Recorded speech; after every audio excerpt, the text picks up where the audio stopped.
우리가 인생을 살다 보면 크고 작은 여러 가지 시험과 또 시련을 만나게 됩니다. 이건 비단 믿는 사람, 안 믿는 사람 가릴 것 없이요.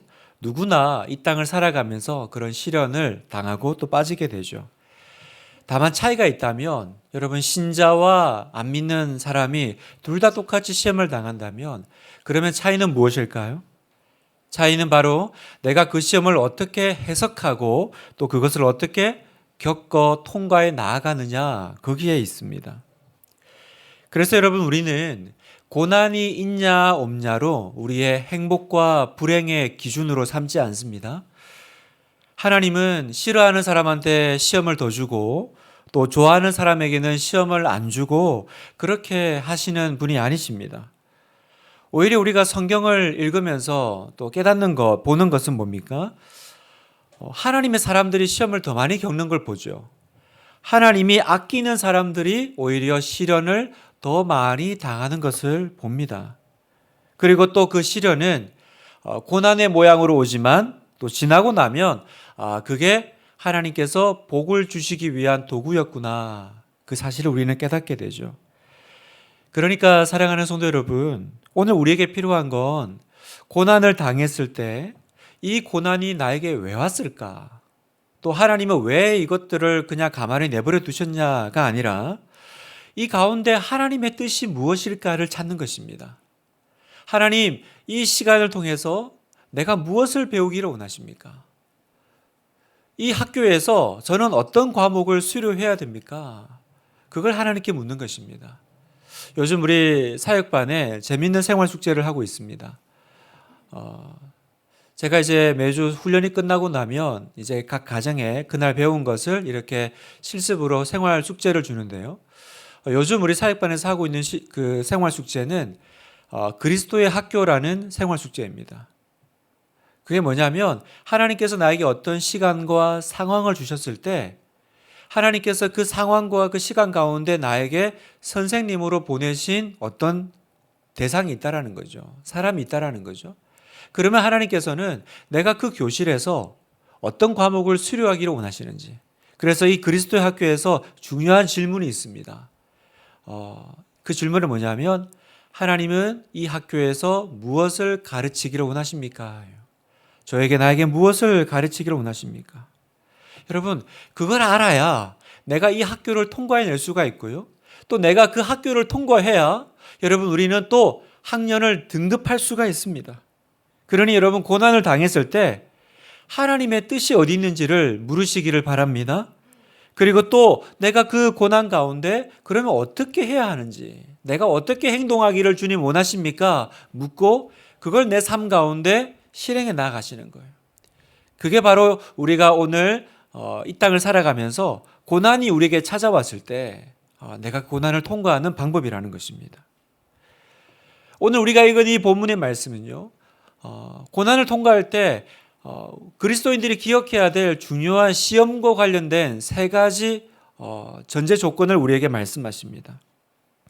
여러분, 하나님은 이 그리스도의 학교를 통과하는 신자들에게 이 시험 과목을 던지실 때요, 시험 문제를 주실 때 반드시 이 세 가지 원칙, 세 가지 전제 아래서 시험을 내신다라는 거예요. 그러면 우리가 오늘 이 본문을 보면서 이 시험을 풀어야 되는데 출제자의 출제 의도를 알 수 있는 거죠. 여러분, 출제자의 출제 의도를 알면 우리가 시험을 잘 통과할 수 있고 또 좋은 점수를 받을 수 있지 않겠습니까? 그래서 우리가 함께 이 고난과 관련된, 시험과 관련된 중요한 세 가지 전제 조건은 무엇인지를 보기 원하는데요. 그 첫 번째는 바로 하나님이 이 시험을 허락하셨다라는 것입니다. 하나님이 이 시험을 허락하셨다. 자, 우리 13절 상반절을 같이 한 목소리를 읽어보겠습니다. 시작. 사람이 감당할 시험 밖에는 너희가 당한 것이 없나니 오직 하나님은 미쁘사 너희가 감당하지 못할 시험 당함을 허락하지 아니하시고. 여러분, 여기서 굉장히 중요한 시험과 관련된 한 명제가 등장하는데요. 하나님은 시험을 주시는 분이 아니라 허락하시는 분이시다라는 것입니다. 시험 당함을 허락하지 아니하시고 이렇게 말씀하시죠. 여러분, 하나님은 우리에게 시험을 주시는 분이 아니십니다. 야고보서 1장 13절에 보면 사람이 시험을 받을 때에 내가 하나님께 시험을 받는다 하지 말지니 하나님은 악에게 시험을 받지도 아니하시고 친히 아무도 시험하지 아니하시느니라. 하나님은 우리를 시험하시는 분이 아니시다라는 거예요.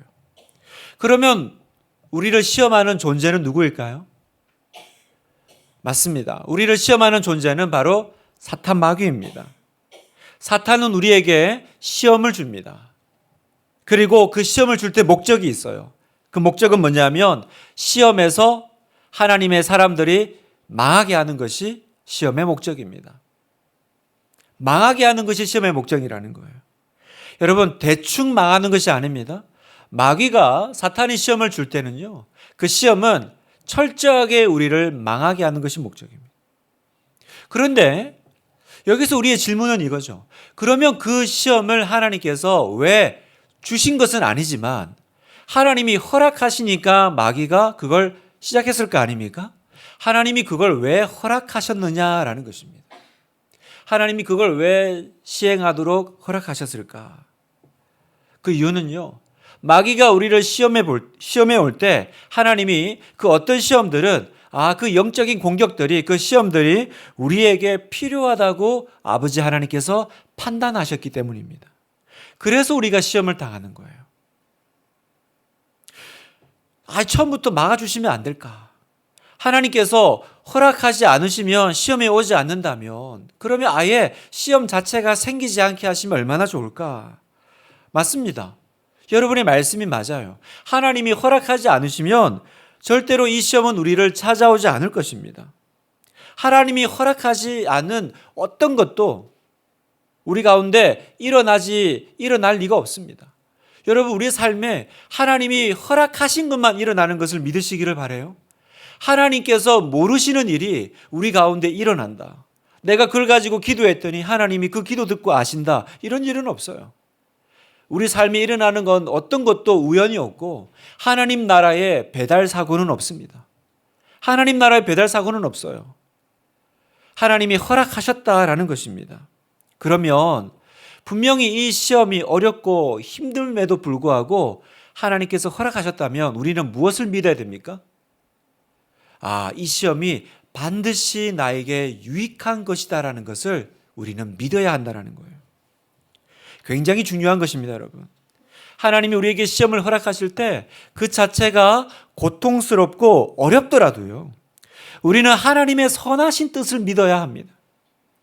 그리고 또 하나, 하나님이 허락하셨으니 이 모든 건 하나님의 다스리심과 하나님의 주권 가운데 일어난다라는 것도 믿어야 합니다. 다시 말해서 이 시험과 이 고난이 절대로 하나님의 뜻을 거스르거나 하나님의 주권을 벗어날 리가 없다라는 거예요. 이 시험이 여러분을 죽일 리가, 망하게 할 리가 절대 없다라는 것입니다. 그러니까 여러분, 마귀의 시험은 목적이 나를 철저하게 망가뜨리고 무너지게 하는 것인데, 하나님이 허락하신 시험은요, 그 시험이 나를 찾아온다 할지라도 그 시험이 우리를 절대로 망하지 못하게 한다는 사실입니다. 여러분, 믿으십니까? 여러분, 아멘이세요? 여러분, 이 사실을 믿으시기를 축복합니다. 마귀가 그래서 우리를 시험하려고 달려올 때 우리는 하나님이 나에게 유익한 것만 허락하셨을 거야 라고 믿고 선포하는 거예요. 그래서 여러분, 우리 인생에 뜻없는 시험은 아무것도 없습니다. 우리 시험에 의미 없는 시험은 아무것도 없음을 믿습니다. 왜 하나님은 우리에게 고난을 허락하셨을까요? 우리에게 그러면 하나님께서 그 시험을 허락하셨을 때 우리 안에는 어떤 일이 일어날까요? 여러분, 우리가 시험을 당하게 되면, 우리가 시험을 통과하게 되면 가장 우리에게 일어나는 유익한 점이 있습니다. 그건 뭐냐면 우리가 그제야 비로소 철저하고 온전하게 하나님만 의지한다는 거예요. 우리가 입술로는 여호와는 나의 목자시라고 고백을 합니다. 그러나 사실 그 전에 나에게 목자가 참 많았습니다. 내가 의지할 것, 내가 우상 삼았던 것. 그러나 철저하게 내가 내 밑바닥을 보고 나면 그죠? 철저하게 하나님께서 그 허락하신 시간을 통과하면 그제서야 정말로 하나님만 의지합니다. 주님, 저를 도와주세요. 저는 정말 무익하고 무능력하고, 하나님, 주님이 저를 안 도와주시면 저는 답이 없습니다. 저는 답이 없습니다. 그래서 우리는 시험을 당해 어려워지면요, 하나님 앞에 엎드려서 천부여 의지 없어서 손 들고 옵니다. 주 나를 박대하시며 나 어디 가리이까. 천부여 의지 없어서 손 들고 옵니다. 그렇게 우리는 주님을 찾게 되는 거죠. 여러분, 이게 시험이 우리에게 주는 가장 큰 유익입니다. 그런데 참 우리의 안타까움은 뭐예요? 그렇게 참 잘 시험을 통과하고 그렇게 하나님의 은혜를 경험하고 나서 그 문제가 해결되고 나면 이제 괜찮네 하고 다시 옛날로 돌아간다는 거죠. 그리고는 또 세상에 묻혀서 살아가게 됩니다. 그러면 하나님은요, 당신의 자녀들에게 다시 또 고난을 허락하세요. 시험을 허락하세요. 그러면 또 다시 우리는 하나님 품으로 돌아오게 됩니다. 그럼 이게 무슨 장난인가 싶죠? 이게 무슨 반복인가 싶죠? 아니요. 그 반복이 우리에게 어떤 유익을 주냐?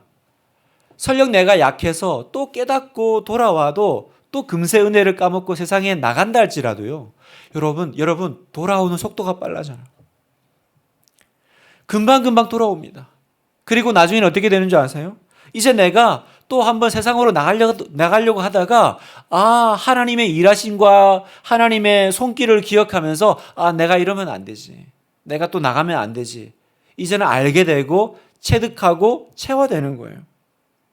여러분, 자녀를 키우시면서 자녀가 나쁜 짓을 했을 때 그대로 두면 어떻게 돼요? 이 아이는 그게 괜찮은 줄 압니다. 이게 오히려 더 유익한 건 줄 압니다. 그래서 부모는 때론 가슴 아프지만 매를 들죠. 그래서 이 아이가 깨닫는 거예요. 이 길로 가면 안 되는구나. 이 길로 가면 어려워지는구나. 망하는구나. 아버지가 화내시는구나. 여러분, 하나님도 우리를 인도하시기 위해서 때로는 우리에게 고난과 시험을 허락하시더라는 거예요. 그래서 우리는 그 결과 어떻게 됩니까? 고난을 통해서 이제 분명한 하나님의 길을 알게 돼요. 시편의 성도는 이렇게 고백합니다. 시편 119편 71절 같이 한번 읽어보겠습니다. 시작. 고난당한 것이 내게 유익이라. 이로 말미암아 내가 주의 율례들을 배우게 되었나이다. 고난당한 것이 내게 유익이라. 내게 유익이라. 어떻게 고난이 유익일 수 있습니까?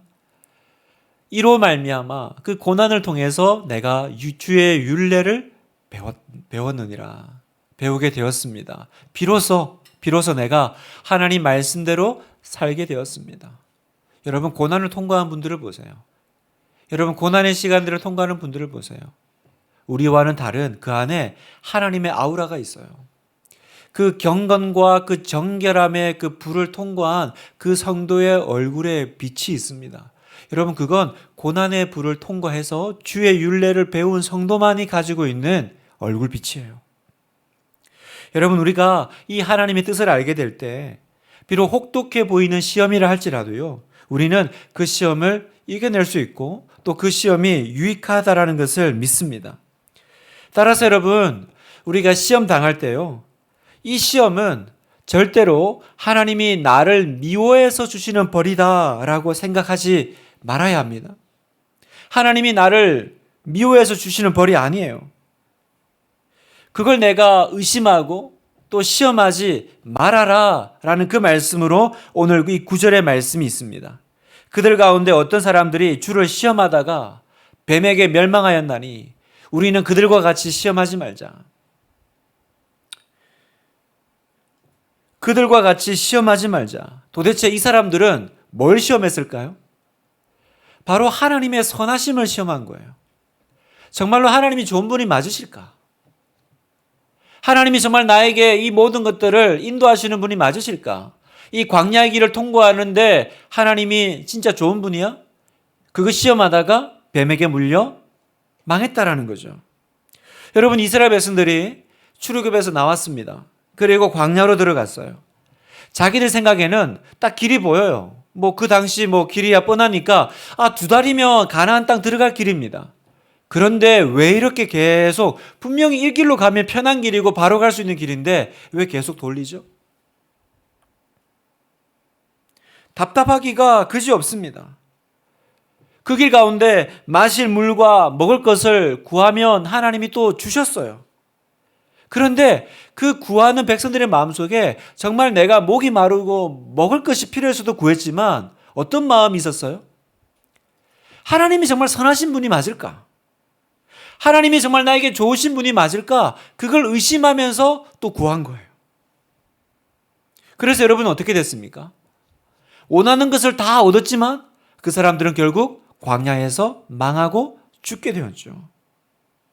사랑하는 성도 여러분, 그래서 우리는요, 하나님께서 우리에게 환난과 어려움을 주실 때 이것은 하나님이 나에게 필요한 것이니까 주셨다라는 것을 믿고, 또 하나 이것을 주신 하나님은 분명히 선하신 뜻을 가지고 계신다라는 것을 믿어야 합니다. 그래야 우리는 시험이 와도 낙심하지 않게 되는 겁니다. 5만 번 기도 응답을 받은 조지 뮬러 목사님이 계시죠. 또 19세기 때 영국 빈민 아동을 위해서 고아원을 또 운영하면서 오로지 기도로 그 고아원을 운영한 그 이야기로 굉장히 유명한, 그래서 우리가 보통 기도하고 또 기도 응답을 얘기할 때 이 조지 뮬러 목사님을 얘기합니다. 이분의 마지막 그 일생에 사랑하는 이제 아내를 이제 떠나 보내는데요. 40년간 부부로 함께 살아온 그 부인이 먼저 세상을 떠납니다. 그 아내를 깊이 사랑했던 뮬러 목사님은요, 그 아내 장례식에서 시편 119편 68절의 말씀으로 자기의 신앙을 고백합니다. 시편 119편 68절의 말씀이 이렇습니다. 주는 선하사 선을 행하시오니 주의 율례들로 나를 가르치소서. 자기 아내 장례식에서 주는 선하사 선을 행하시오니 이렇게 말하면서 어떻게 자신이 이 진리를 붙잡는지를 이렇게 말씀하셨어요. 제가 읽겠습니다. 모든 일은 그분의 복되신 성품대로 됩니다. 그분이 선하시니 그분에게서는 선한 일밖에 나올 수 없습니다. 제 사랑하는 아내를 데려가시는 것이 그분의 뜻이라면 이 또한 그분처럼 선한 일입니다. 그분의 자녀로서 제 본분은 아버지가 하시는 일에 만족하며 그분을 영화롭게 하는 것입니다. 그것이 제 영혼의 목표이고 하나님의 은혜로 거기에 도달했습니다. 저는 하나님으로 만족합니다. 저는 하나님으로 만족합니다. 사랑하는 성도 여러분, 우리가 고난에 둘러싸여 있을 때에도 믿읍시다. 하나님은 선하신 분이라는 것. 하나님이 선하신 분이라는 걸 믿으시기를 축복합니다. 그리고 이 시험을 하나님께서 허락하셨다면 그 가운데도 하나님의 선하심이 있음을 믿고 여러분이 나아가신다면 우리는 낙심하지 않을 수 있습니다. 두 번째, 하나님은 우리에게 감당할 시험만 허락하신다라고 말씀하십니다. 네가 풀 수 있는 문제만 출제할 거야, 이렇게 말씀하세요. 이 말은 뭐예요? 하나님이 허락하실 때, 사탄이 우리에게 시험으로 다가올 때요, 우리가 감당하지 못하는 시험은 하나님이 아예 허락하지 않으신다라는 뜻입니다. 아까 우리가 읽었던 13절 상반절을 다시 한번 읽어보겠습니다. 시작. 오직 하나님은 미쁘사 너희가 감당하지 못할 시험 당함을 허락하지 아니하시고, 감당하지 못할 시험 당함을 허락하지 아니하신다. 다른 말로 하면 하나님이 그 시험은 막아 주신다라는 뜻이에요. 여러분 얼마나 감사합니까? 우리가 계속되는 시험에도 잊지 말아야 될 분명한 사실은요, 하나님은 우리가 감당하지 못할 시험은 사전 봉쇄해 주시겠다라고 약속하신 거예요. 그렇다면 여러분, 하나님이 우리에게 감당할 수 있는 시험만 허락하셨다면요, 우리는 시험 받을 때 하나님을 원망하지 않을 수 있게 됩니다. 그 말씀이 10절의 말씀이에요. 그들 가운데 어떤 사람들이 원망하다가 멸망시키는 자에게 멸망하였나니 너희는 그들과 같이 원망하지 말라. 이 말씀의 배경은 앞에도 얘기했듯이 그 이스라엘 백성들이 광야를 통과하는 그 민수기의 내용인데요. 그 출애굽을 해서 가나안으로 가는 여정이 쉽지가 않았습니다. 느낌은 바로 갈 수 있는 길이 있는데 40년간을 광야에서 계속 헤매게 하시니까요. 마음속에 원망의 마음이 올라왔겠죠. 하나님이 왜 이러시나? 이러다 우리 광야에서 다 죽겠네. 하나님이 괜한 고생을 나한테 시키신다.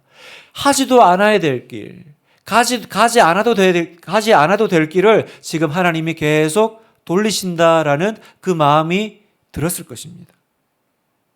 성도 여러분, 하나님이 우리를 인도하실 때요.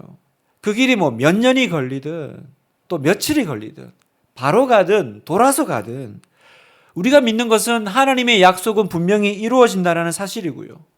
하나님이 우리에게 허락하셨다면 우리는 그 길을 통과해야 되고 또 우리가 그 길을 통과할 수 있음을 믿어야 하는 것입니다.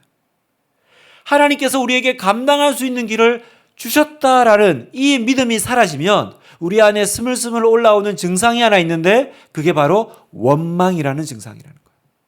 왜 원망이 생겨요? 나는 이걸 감당하지 못하는데 왜 하나님이 이걸 주셨냐라는 거예요. 그죠? 거기서 우리에게 원망이 나오지 않아요? 여러분 곰곰이 생각해 보세요. 여러분 살아가면서 언제 원망이 나오세요? 난 이걸 감당할 수 없는데 왜 하나님이 이걸 주셨지?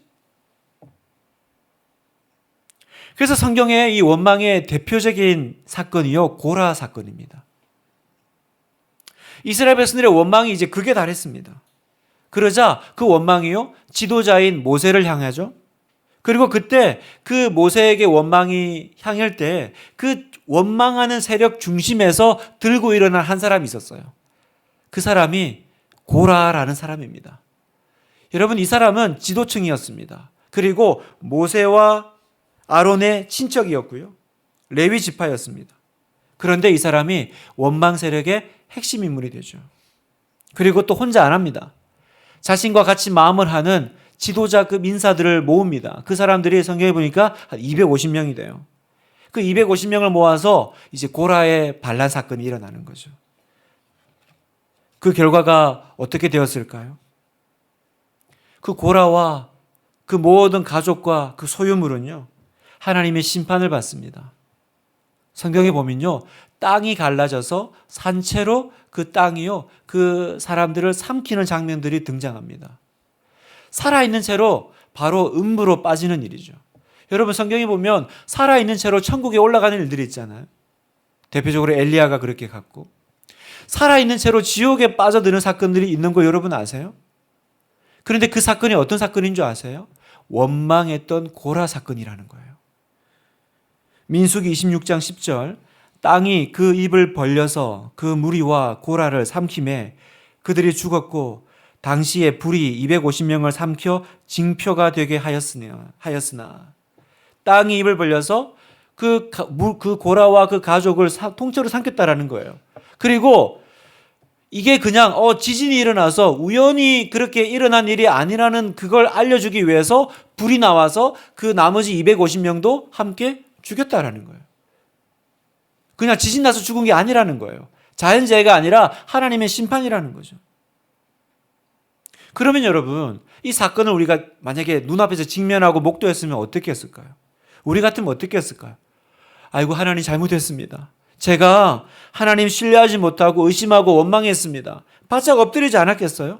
여러분, 이렇게 하는 게 정상일 텐데요. 이스라엘 백성들은 전혀 엉뚱한 결론을 내립니다. 그 이튿날 모세를 붙잡고요, 너 때문에 죽었다라는 거예요. 너 때문에 괜한 내 가족이, 내 친척이 죽었다. 그렇게 오히려 더 대듭니다. 더 적반하장의 모습을 보이죠. 그러자 그 사람들 역시 하나님으로부터 전염병이 나와서 삽시간에 다 죽게 됩니다. 사도 바울이 지금 이 얘기를 하고 있어요. 왜 이야기를 하고 있을까요? 사랑하는 성도 여러분, 하나님을 믿으라는 것입니다.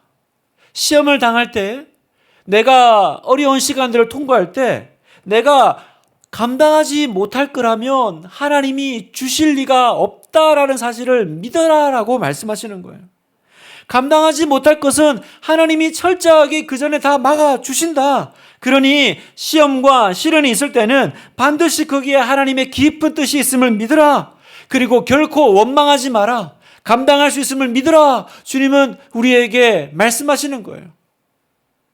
사랑하는 성도 여러분, 어떻게 하면 시험을 이길 수 있습니까? 어떻게 하면 시험을 잘 통과할 수 있습니까? 시험 당할 때 원망하지 말아야 합니다.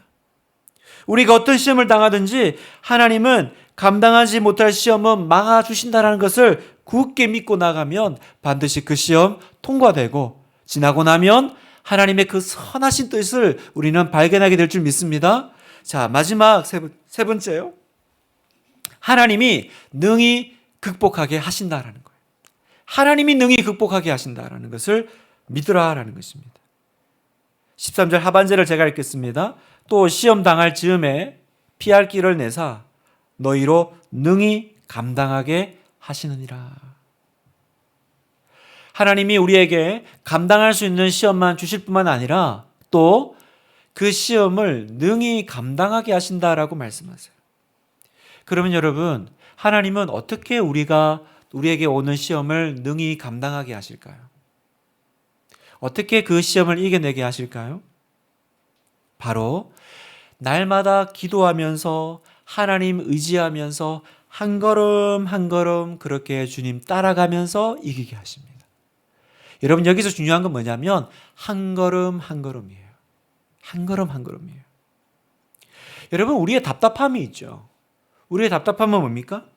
왜 빨리 하나님이 한 번에 해결해 주시지 않느냐 아니에요. 눈에 뻔히 보이는데 지금 여기서 이렇게 가면 2달 만에 갈 수 있는 길인데 왜 이 길을 돌아서 한 걸음 한 걸음 걸어가게 하시느냐. 하나님이 해결해 주시면 금방 좋아질 것 같은데 왜 빨리 이 문제는 해결되지 않을까요? 왜 이 병은 빨리 낫지 않을까요? 이 관계는 빨리 해결되지 않을까요? 그래서 우리는 고민이 많아요. 이렇게 시간 끌다가 언제 해결되냐. 왜 하나님은요, 여러분? 이스라엘 백성들이 광야를 통과할 때 하늘에서 만나 주실 때 일주일치 안 주셨어요?